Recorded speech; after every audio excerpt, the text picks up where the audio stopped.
I tell him we love him and we know he's with God and that we will not forget him or the joy that he's brought to us. Javon, tell me about your best friend, your childhood friend, Nolan. Nolan was just a guy that if you were feeling down, he's gonna put a smile on your face. He always found a way to make me laugh, even though he was getting on my last nerve. On July 4th, 2026, 18-year-old Nolan Xavier Wells traveled by boat to Horn Island, Mississippi, for a 4th of July gathering. The island was crowded. The afternoon continued, and Nolan was seen there with other people. But when the boats began returning to the mainland, Nolan was not among those who left. At first, the people around him reportedly believed he had found another way back. Hours later, his family was searching for answers. 2 days after his disappearance, Nolan's body was found in the water near the island. Authorities considered drowning as a possible explanation, but questions soon emerged about the final timeline, the people who may have seen Nolan last, his recovered cell phone, and what happened after he was separated from his group. Now, as investigators examine new evidence and the case moves toward a grand jury presentation, one question remains. What happened during Nolan Wells' final hours on Horn Island? This is the story of Nolan Wells. Hello, and welcome to Only Crime Stories.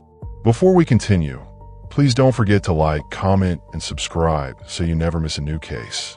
Before Nolan Wells became the subject of a missing person investigation, before his name appeared in headlines and across social media, he was an 18-year-old beginning the next stage of his life. Nolan was from Ocean Springs, Mississippi, and had recently graduated from high school. He was also a student athlete, playing wide receiver at Southwest Mississippi Community College. For those who knew him, football was more than an activity. It was part of the routine that had shaped his life, training, competition, teammates, and the expectations that came with moving forward. At 18, Nolan was standing at a point many young people recognize. High school was behind him. College was underway. The future was beginning to take form. That future was interrupted during the 4th of July weekend in 2026. Nolan traveled with friends to Horn Island, a barrier island off the Mississippi Gulf Coast. The trip was meant to be a holiday gathering. Boats carried groups of people to the island, where visitors spent the day near the water and socialized among the holiday crowds. Nothing about the beginning of the day immediately suggested that Nolan would not return home. But as the afternoon progressed, the circumstances surrounding his whereabouts became increasingly difficult to reconstruct.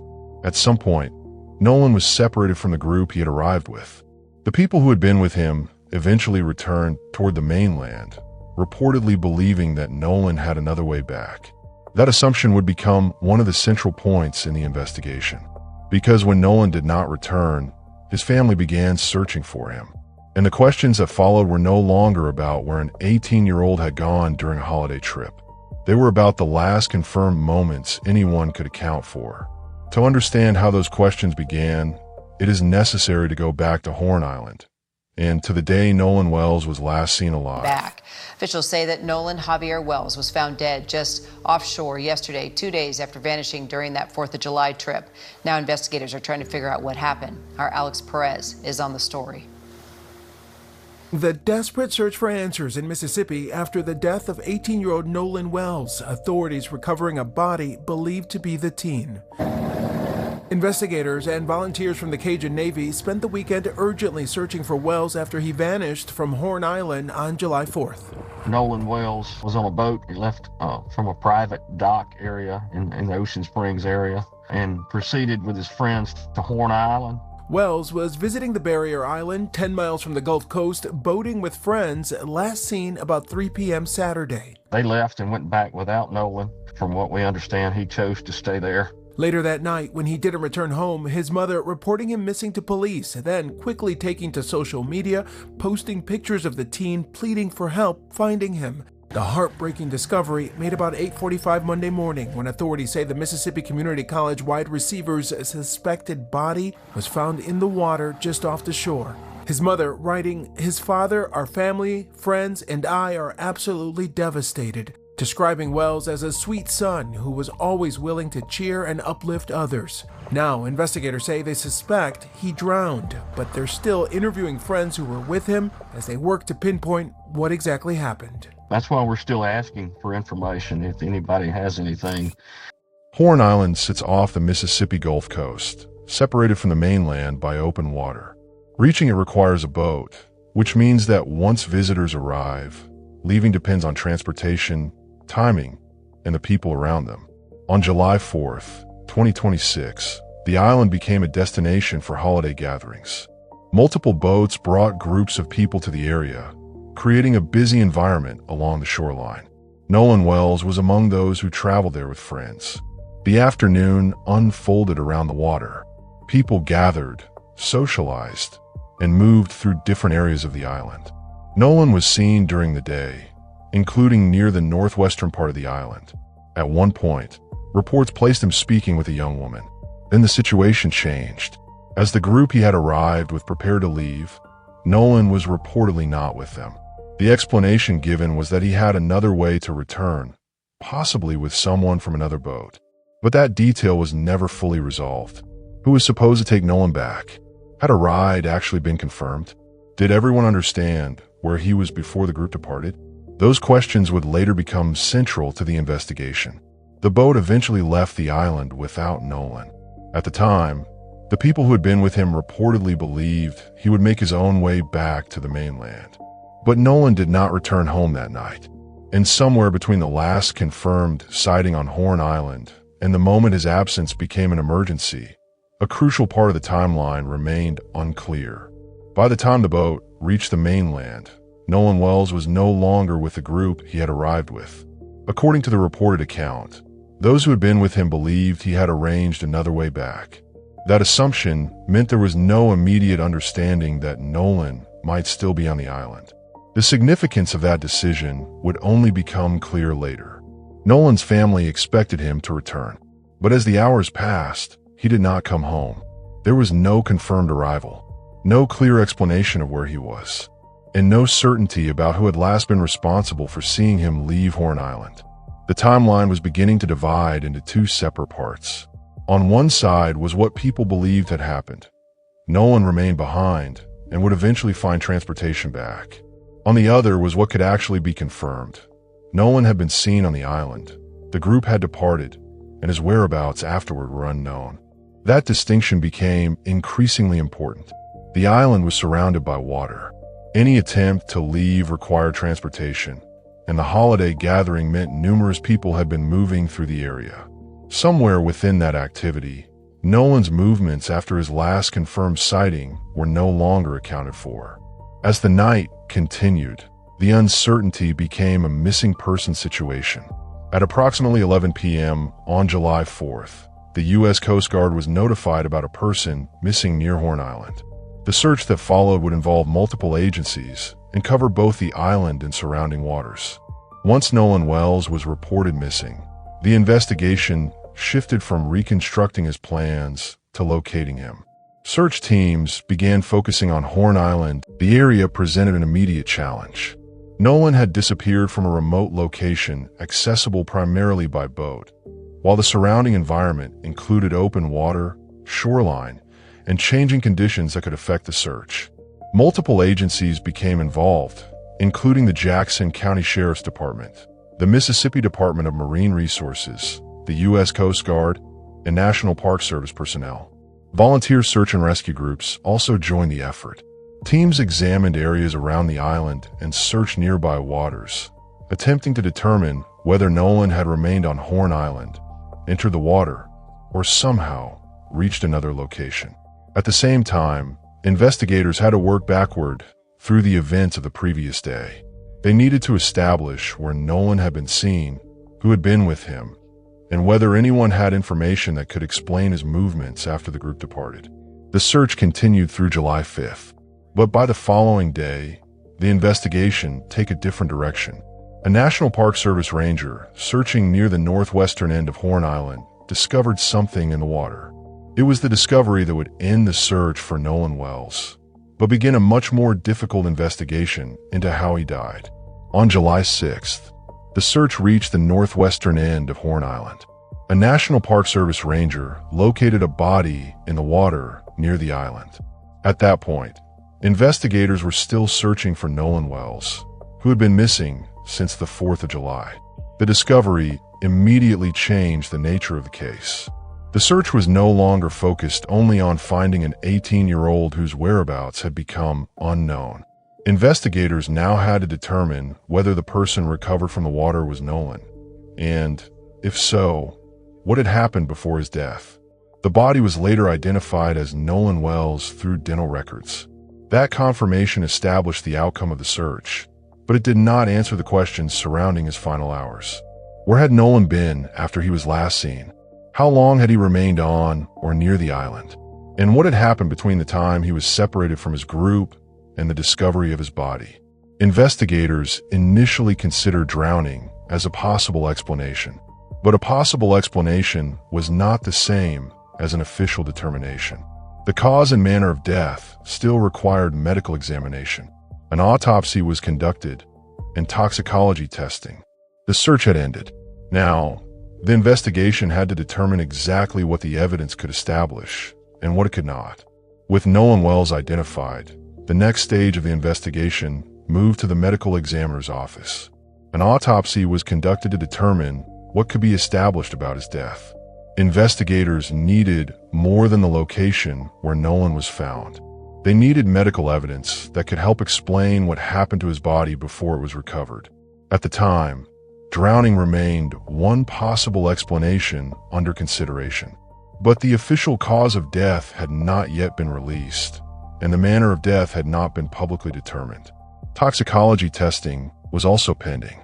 Those results could potentially provide additional information about substances in Nolan's system and help investigators understand the circumstances surrounding his final hours. However, until the testing was complete, no conclusion could be drawn about whether alcohol or any other substance played a role. The family also pursued an independent examination, seeking additional information about the medical findings and the circumstances surrounding Nolan's death. I tell him we love him and we know he's with God and that we will not forget him or the joy that he's brought to us. Was there ever a moment that you thought that if something went down, if your son needed these friends, that the loyalty would be questionable because he was the only black person in this circle that he was in this day? This is the thing. Regardless of the color of anyone's skin, your hope is that the people your children call friends will be there.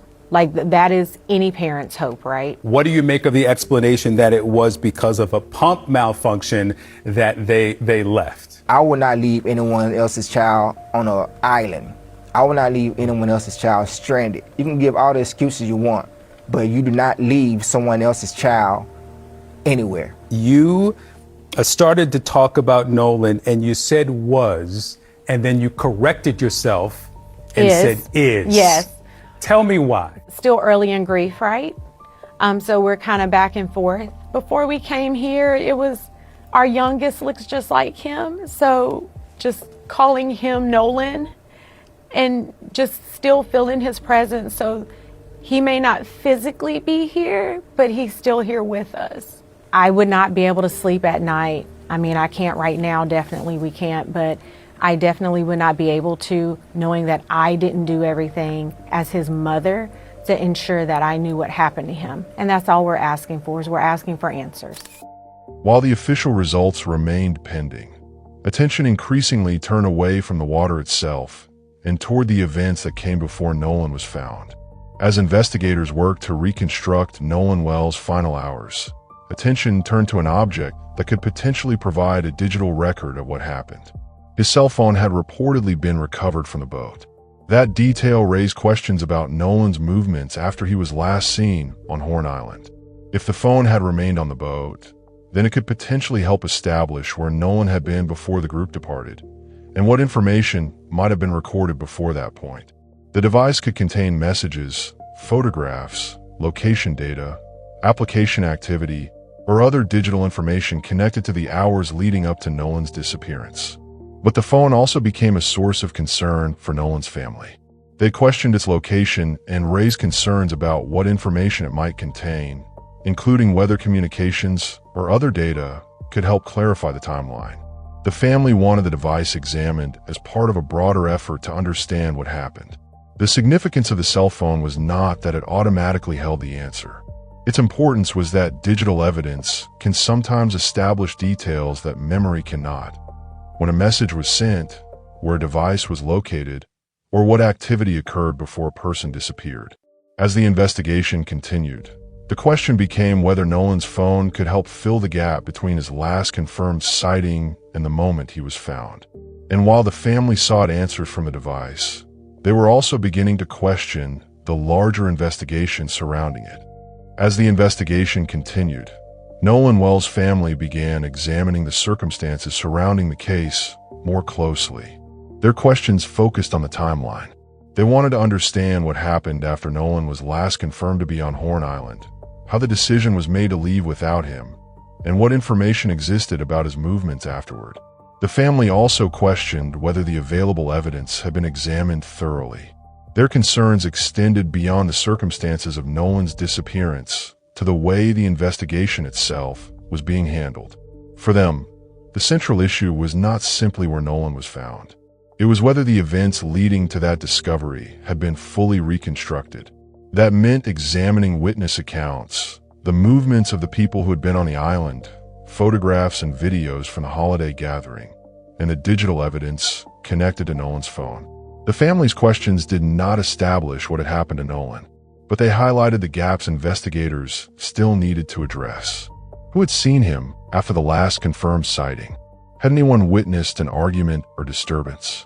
And could independent evidence confirm or challenge the accounts already being examined? As these questions became more prominent, authorities began looking beyond the people who had already spoken to investigators. They turned to the public, because somewhere in the photographs and videos recorded on Horn Island that day, there could be evidence capable of clarifying what happened next. Investigators began looking for information that might exist outside the official accounts already collected. The Jackson County Sheriff's Department asked members of the public to provide original photographs and unedited videos recorded around the northwestern area of Horn Island on July 4th. The request was specific. Investigators wanted footage that might show Nolan Wells, his movements, the people around him, or anything unusual taking place near the area where he was last seen. They also sought information about possible arguments or disturbances. But the request itself did not confirm that an altercation had occurred. It showed that investigators were attempting to determine whether one had occurred. That distinction became important as public attention surrounding the case increased. Images and videos from the holiday gathering could potentially establish who was present, when people moved through the area, and whether events occurred that had not been captured in the initial accounts. A single recording could help confirm a timeline. A witness could identify a person Nolan spoke with. Another piece of footage could show what happened after the last known sighting. At the same time, information began spreading online faster than investigators could verify it. Claims about the case were appearing across social media, creating another challenge. The investigation now had to separate evidence from speculation. And as the public searched for answers, the line between confirmed information and online theory became increasingly difficult to ignore. As information about Nolan Wells' death spread beyond Mississippi, the case began attracting national attention. That attention brought increased scrutiny, but it also created a new problem. Not every claim circulating online was supported by evidence. Unverified theories began appearing across social media. Some focused on disputed interpretations of photographs, videos, and witness accounts. Others presented speculation as established fact. Investigators and those close to the case faced the challenge of separating what could be confirmed from what remained unknown. The distinction was critical. A theory repeated thousands of times was still only a theory. A video shared online did not automatically establish what happened before or after the moment it captured. And information presented without context could change how the public understood the timeline. The case also became part of broader discussions about race and public confidence in investigations involving the death of a black teenager. But the central questions remained evidence-based. What happened to Nolan after he was last seen? And could the investigation provide answers that social media speculation could not? As questions surrounding the case continued, Nolan Wells' family took steps to pursue answers beyond the initial investigation. They retained civil rights attorney Benjamin Crump to assist with an independent examination of the circumstances surrounding Nolan's death. We continue to be steadfast and try to get to the truth. Tonight, the parents of Nolan Wells and their legal team, led by attorney Ben Crump, received some assurances by the thoroughness of the investigation. As tips pour in, We're getting about 50 calls a day to 100 calls a day. it's been agreed Wells' cell phone will undergo a mutual inspection by the DA's office and experts from Crump's legal team. The hope is that when this is presented to the grand jury, all relevant witnesses and evidence will be presented to them so that we can have a fair and impartial investigation. The phone could be a key piece of evidence in the investigation, as Wells' mother expressed concerns about possible deleted material. When me and my sister went through it, there was nothing. No saved videos, there was nothing in there. The 18-year-old college football player was last seen on July 4th on a boating trip with friends to Horn Island, 10 miles from Mississippi's Gulf Coast. GPS data obtained by the Mississippi Department of Marine Resources shows the boat arriving at the island at 11:14 a.m. Friends he was with told investigators Wells chose to stay on the island as they left. His mother reported him missing that night. Please report her 18-year-old son, Nolan Wells, missing passing at 3 on Horn Island. After a 2-day search, his body washed up on the island. For the family, there are so many unanswered questions about what happened that day. If this was your son, if this was your daughter, wouldn't you want desperately to get to the truth? The family's effort focused on reviewing the timeline, examining available evidence, speaking with witnesses, and assessing whether important questions have been fully addressed. This did not replace the official investigation. Instead, it created a parallel effort to examine the same central issues from the family's perspective. The focus remained on what happened after Nolan was last seen, how the available evidence had been handled, and whether the circumstances surrounding his death could be established through additional investigation. The family also continued seeking information that could clarify the events on Horn Island. But as that process continued, the case reached a new stage. The focus was no longer only on gathering information. Investigators and prosecutors were beginning to consider what would happen with the evidence already collected. By July 16th, the investigation had reached a new stage. Nolan Wells' cell phone, which had reportedly been recovered from a boat, was now at the center of an agreement between the family and local prosecutors. Both sides agreed to a joint inspection of the device. The examination could potentially provide information about Nolan's communications, location data, photographs, or other activity recorded before his disappearance. Whether it would answer the central questions remained unknown. At the same time, District Attorney Angel Myers McElrath agreed to present the findings of the investigation to a grand jury. That development did not mean that anyone had been charged or that foul play had been established.